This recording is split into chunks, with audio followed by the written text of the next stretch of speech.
What's up, YouTube? Here with that other Gishki profile that I told you guys I'd have up. This is the Gishki FTK deck out build. It's really stupid. You essentially draw through your entire deck with literally just about any hand that the deck could possibly deal you, at which point you finalize by infinitely looping one day of peace back to the deck and then decking your opponent out with it. So the way the deck works, you play 3 copies of Vision to search out your ritual monsters, as well as being used as tributes if need be. 3 copies of Shadow to be used as tributes if need be, and to search out the Aqua Mirror. 3 copies of Lavania. This would be Soul Ogre, and the deck would be legal in the TCG. I'm missing a 3rd Soul Ogre at the moment, so I'm just playing with the Lavania so that I have a playset of 8s in there. It really doesn't matter. All that matters is that it is a level 8 Gishki Ritual Monster.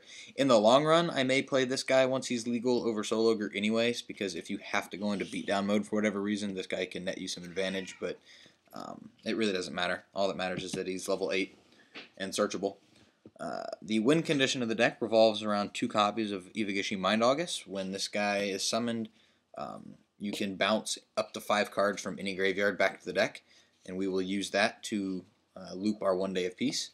The final monster of the deck is 1 copy of Royal Magical Library. Whenever you manage to draw this, I just realized I was off center, sorry guys. Whenever you manage to draw this throughout the whole process, you just normal it, start adding counters, start getting free draws, and then it becomes part of the win condition at the very end of the turn. You play 3 copies of the Aqua Mirror so that you can drop all your fusion or your rituals when need be, as well as once it's in the graveyard, you can use its effect to put it back in the deck and add your level 8s from grave back to hand so that you can utilize them for trade-ins, which we play 3 copies of. For this reason, in the long run, the 3rd level 8 will probably be cut from the deck to main deck 1 copy of Prohibition that is typically found in the sideboard. That way, whenever you draw it, you can just call Prohibition on like Effect Failure and you're good to go at that point. But I could not find a Prohibition for the life of me at the moment, so I'm still playing the 3 level 8s. 3 copy of Salvage adds back all of your tutors from the graveyard to the hand. That way you can either use them to search into more pieces, or have a hand that's full for use of Moray to put them back and draw that extra card. 3 copies of Upstart Goblin to continue drawing. 1 Mallet, just in case you need to refresh your hand for whatever reason.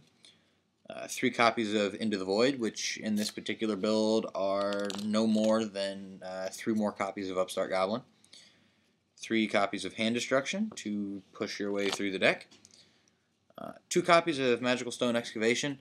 On occasion, there's a spell card in your grave you may need. Say you're sitting on the hand that's kind of stuck, but you got plenty of random crap from all that you've been drawing, and you need that trade-in to keep pushing your way through the deck. Well, okay, pitch stuff that you don't need, like the Mind Augusts that you don't need until the very end, to go ahead and grab that trade-in back and keep going. The win condition of the deck, 3 copies of 1 day apiece. And the final card of the deck is 1 copy of Card Destruction. Once you have your opponent to like 20 cards in hand, you can just Card Destruction for game if you have to. So the way the deck works, at some point during the game, this guy ends up on the field. And then you need 2 copies of Mind August and an Aqua Mirror in your hand. Everything else will be in your graveyard. Literally every other card in the deck, including your 3 1 day of peace. So what happens is this guy, by this point, pretty much has like 3 counters on him.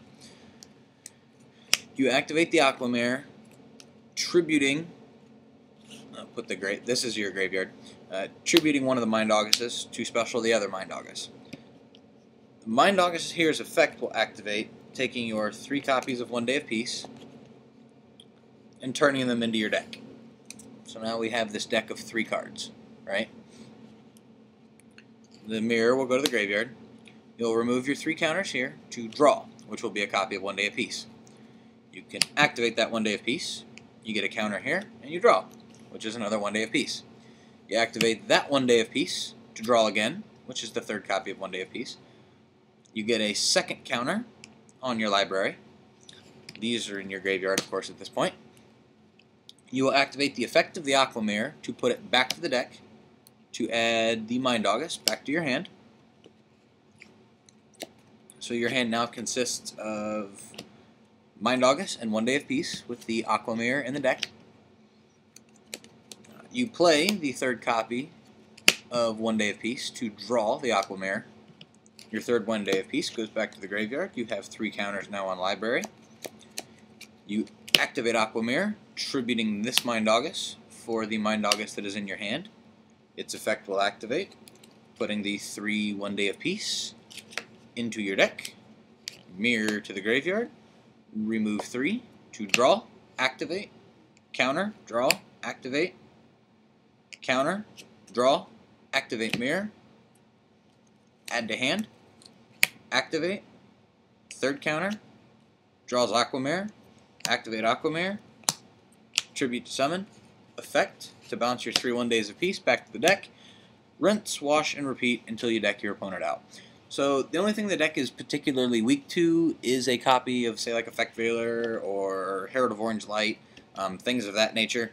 Thus, the long run planning to main 1 copy of Prohibition for whatever point you happen to draw that Prohibition before you go to begin the loop there at the very, very end of your turn to win the game. You can just drop Prohibition and call it for Effect Veiler or Herald or anything you may hopefully know that they have or don't have, depending on what the matchup is, in case you need it, just so that you can make sure this loop goes off. The side deck for the deck really consists of like Heavy Storm, Lava Golem, or the Queen. That's only a single sack, just in case for like Manchuria Beast or something like that. And that's it. I mean, generally speaking, the 1 Prohibition can be sideboarded, but I'm planning on putting it in the main board just to have that out to Veiler in Game 1. So that's the deck. Let me know what you guys think. Comment, rate, subscribe, and I will talk to you guys later. Peace out.